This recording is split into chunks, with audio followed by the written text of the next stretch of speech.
All right, thank you for staying with Daybreak. We're still having that conversation around the sugar sector, and the question is, how can the sugar sector be revived? We'd like to hear from you. 2242222. You can tweet at Trevor Mbija, at Citizen TV Kenya, at Wahiga Mwaura. The hashtag has always been Daybreak. You can also call in 0719 We'd like to hear directly from you. And Kipruto, we are coming to you. One of the main concerns that's coming out is privatization. Yeah. Is that a good idea or a bad idea? Well, it's only a good idea if the standards are the same on either side of the scale. Yeah. If you are to privatize government mills, then you will be transferring the burden to the farmers. But if you clean the burden from the farmers and you privatize, then it must be transited in a way that farmers do not have any hitches. The issue about the sugar subsector is timely operations. Pay farmers on time, do land preparation on time, have the right agronomy, harvest in good time, because as we said when we were on at the break, is that early maturing varieties means from 18 months to 24, that is the optimal period that you need to harvest. By the time you are talking of 36 months, 48 months, you are no longer harvesting sugarcane. You are harvesting just bagasse, and you are likely to extract very little sucrose out of it. And therefore, the mill will go into a loss, the farmer will go into a loss, and therefore, you are not likely to benefit. So once you have timely operations that you harvest in good time, you will have enough sugar to sell to the market and pay the farmers in good time and pay the workers. Yeah. So that should be the rule of the thumb. Now, when it comes to farmers' arrears, what it does is it destroys farmers. By the time you pay them, they have already abandoned farming, and it will become cyclic. So during my tenure, what we realized is that at times you have a lot of cane, and the capacity of the company of the mill to crush is limited. And at times you have no cane, but the factory is supposed to be running and producing cane. So what you need to do is to synchronize all these operations so that you have optimal cane to crush throughout the year when you are crushing, and offload to the market for purposes of paying the farmers. And during the time farmers may have some kind of deficit in cane supply, that is when now you resort to the nucleus estate that is within the factory for purposes of having no stoppage. And as I said before, we used to import at the time the factories are closing in for normal servicing. That is the time between April and about August. And that's the time factories do not have a lot of operations because it is very wet, and therefore moving cane from the farm is a bit complicated. But nowadays you import in December. Yeah. That is the time the factories have come back after sort of refurbishing or servicing, and they are producing at their optimal. And therefore, if you are importing in December, you are competing directly with the sugar cane that has been offloaded from the farm. Okay. I'm told we have some, hang on, we have some SMSs and tweets. Are we able to just put those up, and then Saulo will be able to give us his feedback? We have them on now. 2242 is our SMS line. Let's take a look at the first one here. Steve Tarus from Chemelil says, the problems facing the sugar sector is largely as a result of corruption, outdated machinery and production technology, privatization, regulation of imports, and the introduction of the Kenya Sugar Board should be immediate solutions. Zoning should never be mentioned, since we need competition, not monopoly. All right, and we'll talk about the zoning issue in just a bit as well, but there's still more SMSs coming through. We're trying to read as many of them as possible. Awing says, sometimes it's very hard to believe some people.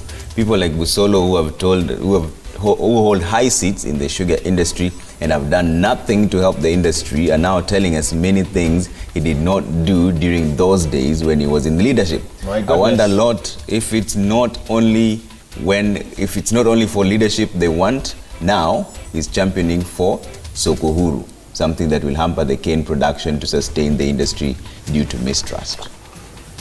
All right. It's only fair that he responds. Because he's wondering what you're doing when you are there, the sugar board. In fact, it's good for me to answer that question. During my time at the sugar board, none other than Honorable Kipruto Kirwa was the minister. And during that time, the instruction from Honorable Kirwa was that whatever earnings from any sugar sales, the first payee was the farmer. So arrears were not there. In fact, his first task was to retire the farmers' arrears. And throughout his tenure as minister, we did not hear of farmers' arrears. That's one. Then two, and I was part of it, so I will count that as part of my success story while at Sugar Board. Two, during the time of the Sugar Board, this issue of Mumias grounding will not have arisen, because the instruction from Honorable Kiro was that whatever monies that are there in the Sugar Board reserve, there should be no problem in the field for farmers. That money from the Sugar Development Fund should be used to retire the farmers' arrears. And that used to happen. Yeah. Factory rehabilitation, Sugar Board used to play a part. The new entrants in the industry, like Botali, was licensed during my time.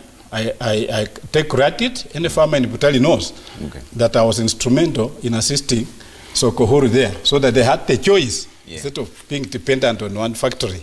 Same for Kibos, same for Kwale, same for factories in Busia.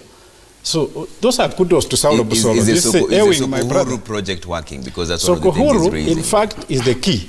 You know, we are in a free market. And take it from me. Can you define Sokohuru in one sentence? What exactly is Sokohuru means that the farmer should be paid at any time that they want. Okay.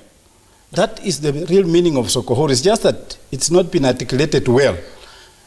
Generally, the farmer is used to being paid at the end of harvest, which is probably 18 months, or if, like this state-owned factories delay, perhaps 30 months. Yeah. But the understanding of Sokohuru is that there should be a sugarcane market. And with the sugarcane market, you auction, you know, like the stock market. Yeah. So farmer Ombija, who has planted cane, at whose cane is 1 month, puts it on the auction. Yeah. When he has a problem that he wants his cane sold to Mr. Bonyo. Yeah. Mr. Bonyo, on that stock market or auction mart, you know, gives him money. That is the way it goes. Before harvest. But doesn't it also open the floodgates for importation as well? No, it doesn't.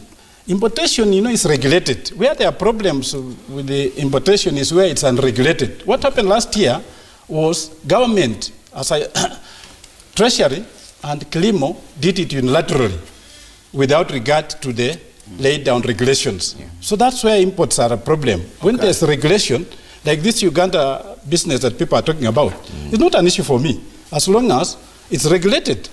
The laws, if Sugar Board, the director is engaged, the regulations there are quantitative restrictions. Okay. There's pre-shipment approval. All those are followed.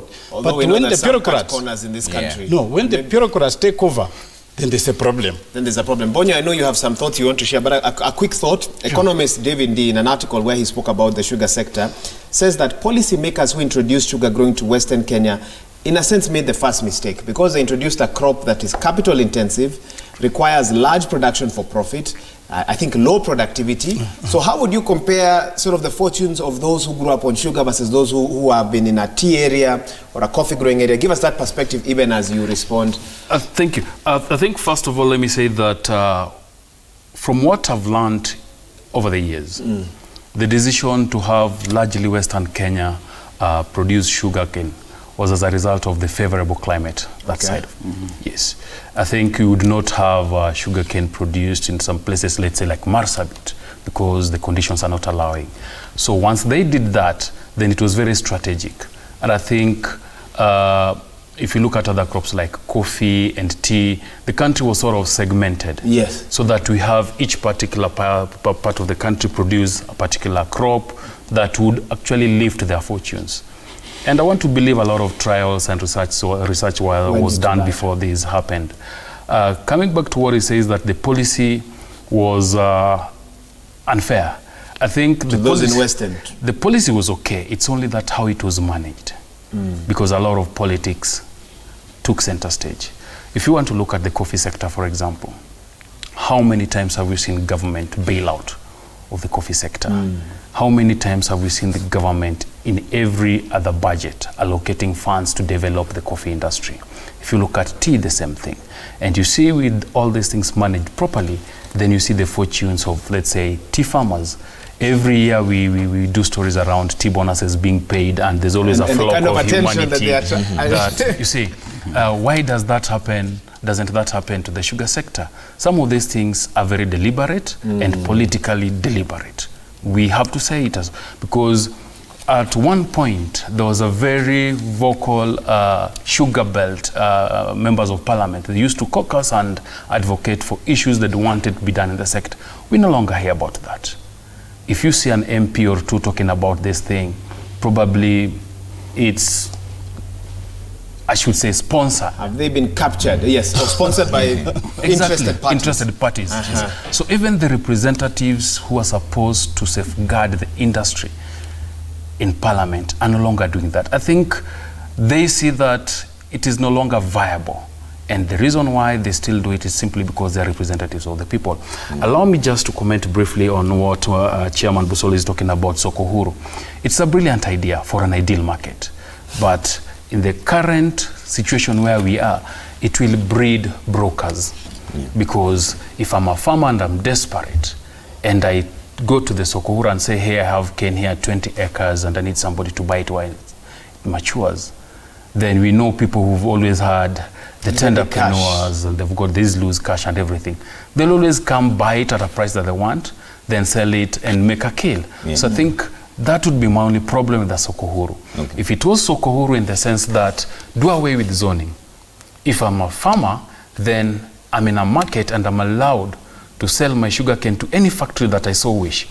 This is if the factory that contracted me has failed or has shown that they are not able to support me in terms of inputs, in terms of logistics and all that, then I'm more than free to sell my sugarcane to any operator that I want, then pay that factory to the money that I owe them. And I also want to ask a question to Chairman and Mheshimiwa Kipruto here. What role do they feel the sugarcane outgrower associations played in the death of this industry? Because that is one other particular area that we must also discuss. The outgrowers. Okay, before they respond to that, we have Kennedy from Tana Delta is calling in from Tana Delta. Kennedy, good morning. Good morning, sir. How are you? We are very good. Go ahead with your comment or question, Ken. Yeah, I wanted to ask a question to Honorable Kipruto Arab Kiro. Yes. What happened to the early maturity sugar project that was launched by President Kibaki in Tana Delta? I think by then he was the Minister for Agriculture. Yes. He shed more light on that. What happened to that project? Okay. Yeah. Thank you, sir. Thanks, Ken. That's Kennedy from Tana Delta. Direct response. And there's also a question from Bonyo. Yeah. Well, first of all, the issue of outgrowers. Outgrowers are part of our social dynamics. And if we are corrupt, they could have also been corrupt. So if they contribute to anything, it is insofar as their share of corruption is concerned. Otherwise, it's a very important entity that is supposed to interface between the millers and the farmers, because outgrowers are basically farmers who've come together to organize themselves for purposes of leveraging in their demands on the mills. Now, on the early maturing varieties, I'm also wondering, just like our friend from Tana Delta, because we rolled out, and I remember we used to release early maturing varieties, and we expected the sugar mills to uptake the research findings that we had already done in the ministry. And if they did not uptake after I left, it is something that I need to check with those who are in the ministry What today. was the value of that project? In terms of money or in terms of the output? Both. Money first. Well, I do not understand the absolute figures that were involved, but what I know is that they were meant to add value to the issue of the sugar subsector. Because when you have early maturing, it means when you plant your cane, even within 8 months at the cost, you can easily harvest your cane. Okay. We're due for a break, but before that, let's now bring in Edward from Mumias. Your question or comment, then we take that break. Edward, go ahead. Thank you. My concern is that the only way we can revive the sugar sector is, one, by regulating the importation of sugar.